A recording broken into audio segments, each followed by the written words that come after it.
احنا هنا في الاستقبال، وده بيحتوي على 3 غرف عمليات وغرفة طوارئ وغرفة لإجراء الغرز وأوضة للملاحظة فيها 9 سراير، وغرفتين عناية مركزة فيهم 6 سراير. يعني مهيأ لاستقبال أي حالة، أي حالات على مدى ال 24 ساعة. ما بيتحولش لبنها؟ لا، ما بنحولش إلا الحالات اللي هي بيكون فيها اشتباه نزيف في المخ أو ما شابه ذلك يعني. متواجد الدكاترة يا دكتور فيها في أي في 24. خد يا ريس عملوا عشان تحضر العمليات. طب ماشي والله ما شاء الله. لا سوري يا شاطر يا دكتور. غرفة الصدمات.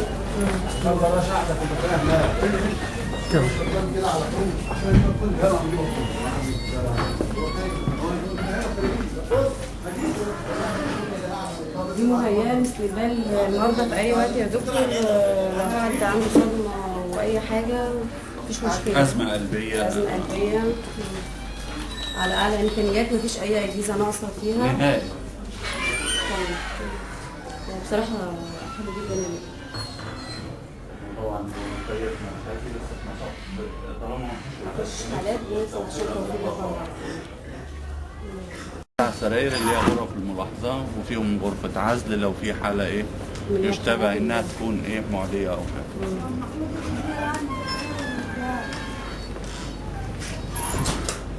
طبعا كتير عليه الستاير لخصوصية المريض. عايش حاجة يا ستي؟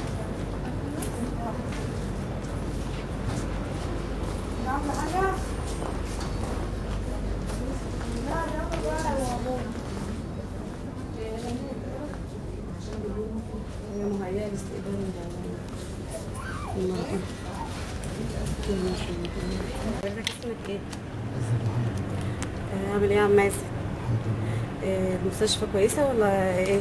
الحمد لله كويسه وعينيها كويسه. محتاج اي عناية بتلاقيها ومش موجودة او كده؟ لا، كل حاجه موجوده. الدكاترة مقصرين في حاجة؟ ممرضين وكل يعني ناس كويسين بصراحه. انت عندك ايه يا عم مازن؟ انا عندي في الشرايين. ألف سلامة عليك. ما بعد العمليات. عندنا 3 سراير في الغرفة دي و3 سراير في الغرفة اللي جنبيها. هي الاستراحة بعد ما المريض يخرج من بعد العمليات. شكرا.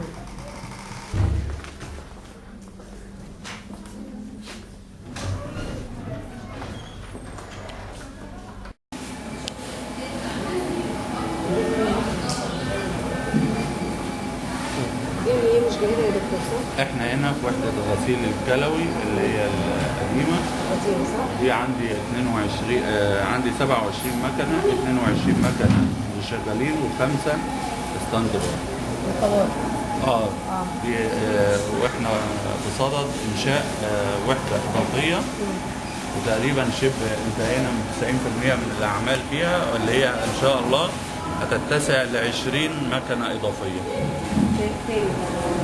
نعم؟ يكمل اللي موجود حاليا يعني؟ يكمل عشان عندنا على لائحة الانتظار في مرضى كتير بيغسلوا خارج الشبيب.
العمليات.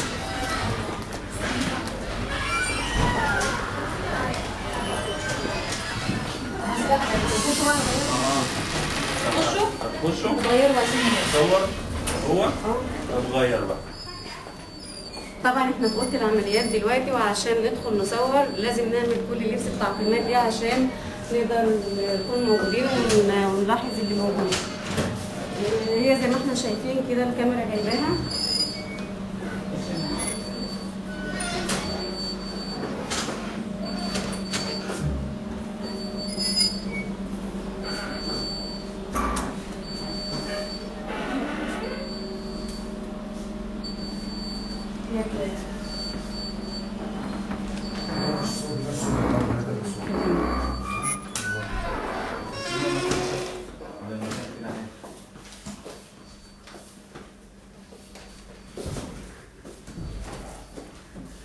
انتوا على استعداد لوجود كده صح؟ انتوا على استعداد دي صيدليه المستشفى صح؟ مستشفى المستشفى. حضرتك الادويه كلها متواجده ولا المريض بيختار يشتري حاجه من بره؟ الادويه كلها بتبقى متواجده عندنا موجوده. حد بيدفع فلوس او اي لا حاجه؟ خالص. كلها بالمجان؟ كلها بالمجان. فيها انواع ناقصه او اي حاجه؟ لا خالص، مفيش شراب اصلا عندنا. دايما بيبقى عندنا دايما ستوكات، دايما بيبقى عندنا في المخزن دايما موجود، بيبقى مليان. حتى بيبقى في عندنا دايما خزين في المخزن، المخزن مليان ادويه. بس يعني مخزن المستشفى بيبقى مليان، واحنا بيبقى كل صيدليه بيبقى عندها كمان، وعندها حاجات متوفره كمان. ما بيضطرش المريض يشتري اي حاجه؟ لا خالص.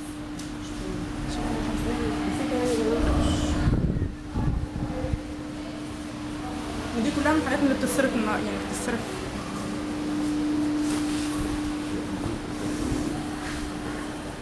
دي الحقن بتاعت الداخلي، وده المخزن.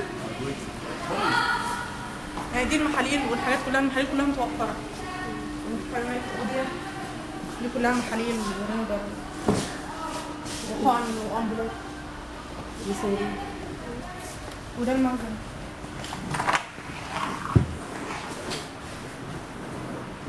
الثلاجات طبعا فيها الادويه كلها رز. دي صيدليه مختلفه عن اللي بره في ايه؟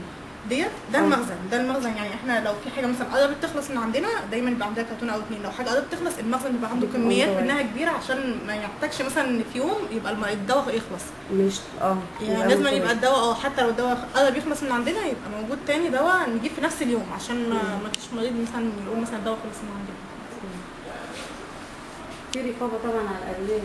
طبعا بيجي لنا طبعا رقابه طبعا كل فتره، واحنا ونفسها طبعا شايفه كل حاجه شبه انا شايفه مرقمه الحاجات على الثلاجه. عليها التواريخ، وكل يوم بنكتب درجه الحراره بتاعت الادويه عشان الادويه ما تبص. وكل يوم بيبقى بنعمل جرد وكده، ونشوف الادويه اللي موجوده، ونشوف الادويه والصلاحيه بتاعت الادويه والحاجات دي كلها بنعمل عليها جرد.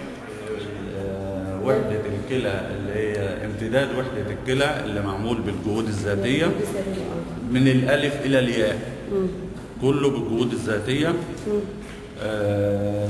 زي ما حضرتك شايفه المكان مساحته حوالي 160 متر، في 20 مخرج ل20 مكنه، والتكييفات بتاعته موجوده، والسراير كلها تبرعات انا شفت الدكتور وهي كانت مباني وحضراتكم شغالين فيها. هي دلوقتي كلها خلصت، ناقصه على المكان.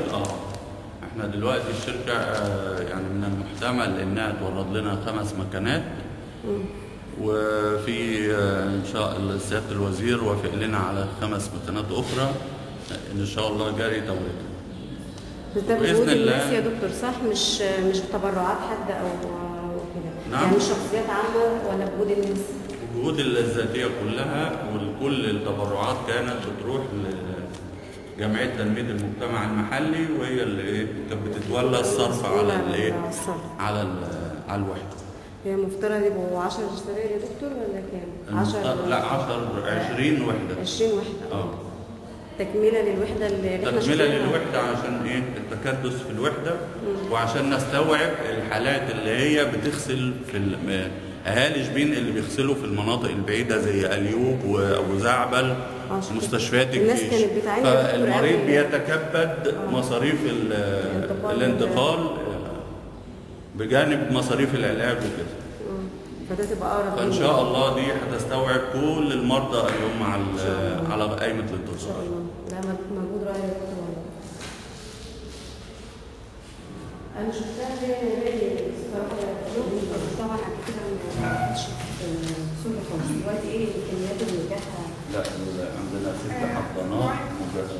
بأجهزة سيباب وأجهزة تنفس صناعي. وزي ما انتم شايفين عندنا حالتين وفاضي 4 حضانات. احنا أول امبارح كان ال6 حضانات. هي مجهزة تستقبل 6 حالات يا دكتور؟ 6 حالات إن شاء الله. واحنا إن شاء الله في غرفة العناية المركزة اللي جنبنا دي انفضيت ونقلنا العناية تحت في الاستقبال الجديد، فإن شاء الله هنحاول نفتح نزود عدد الحضانات 10 كمان، يبقى عندنا 16 حضانة. فيها حضانات جهاز تنفس صناعي يا دكتور ولا حضانات عادية؟ جهاز تنفس صناعي وجهاز اسمه سيباب. هتتكلموا مع الدكتورة؟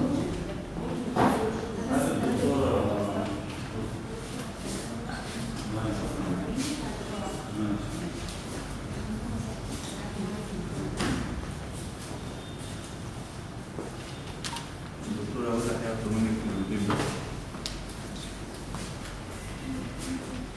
ازي حضرتك؟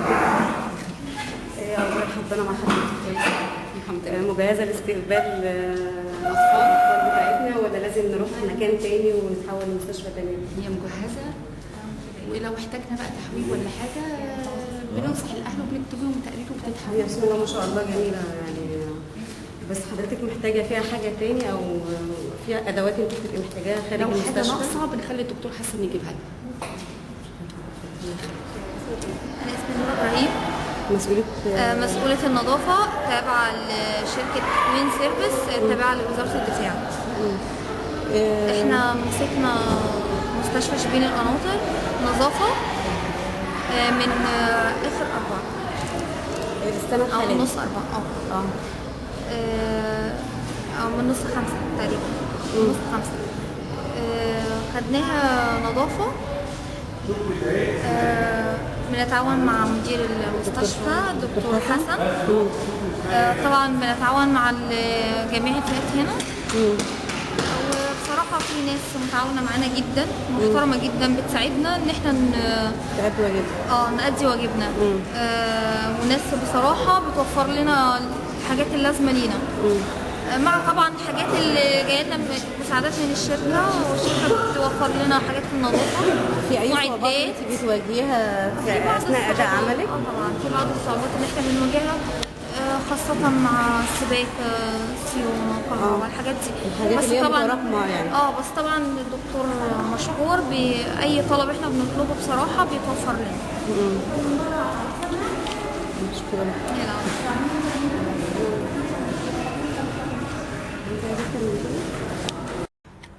دكتور حسن، انا عملت قبل كده حوار عن المستشفى وكان حالها بصراحه لا يسر عدوى ولا حبيب زي ما بيقولوا.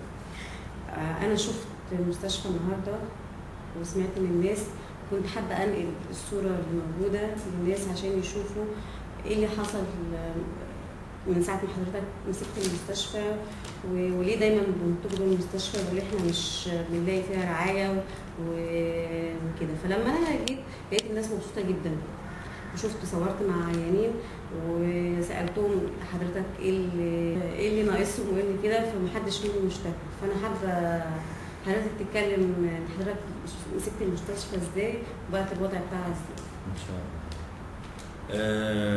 اولا بشكركم وبرحب بكم على الزياره. تقريبا انا مسكت المستشفى من حوالي 1.5 سنة، وجيت لقيت الاوضاع كانت طبعا الدنيا كانت بعد الثوره كانت واقعه خالص، وكانت معظم البنيه التحتيه كانت متهالكه خالص. فعملنا خطه للنهوض بكل نواحي المستشفى، وخدنا الاقسام طورناها قسم قسم.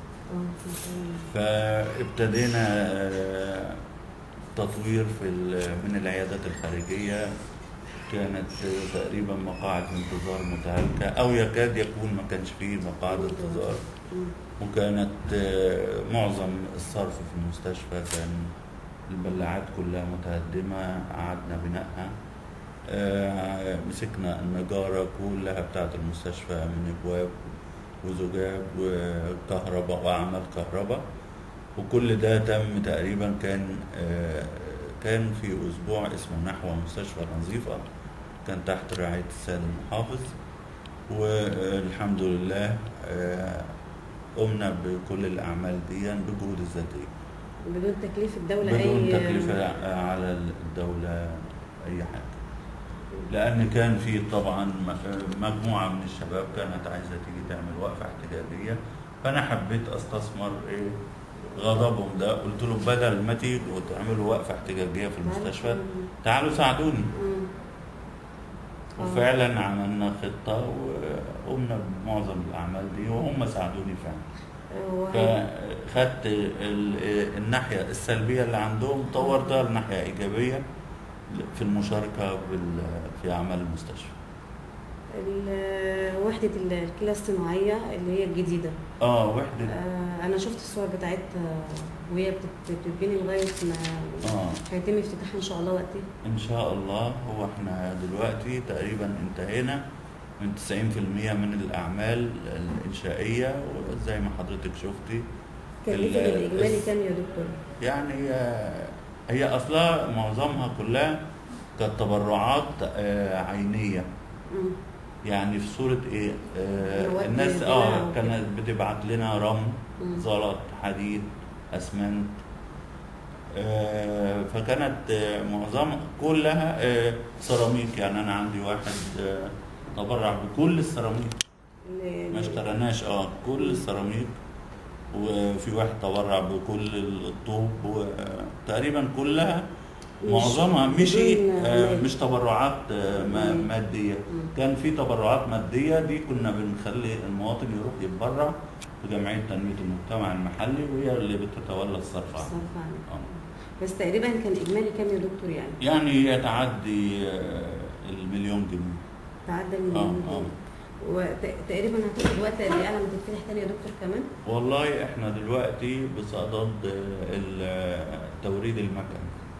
احنا تقريبا دفعنا فلوس 3 مكنات، وجالنا برضو مكنة من متبرع فاعل خير.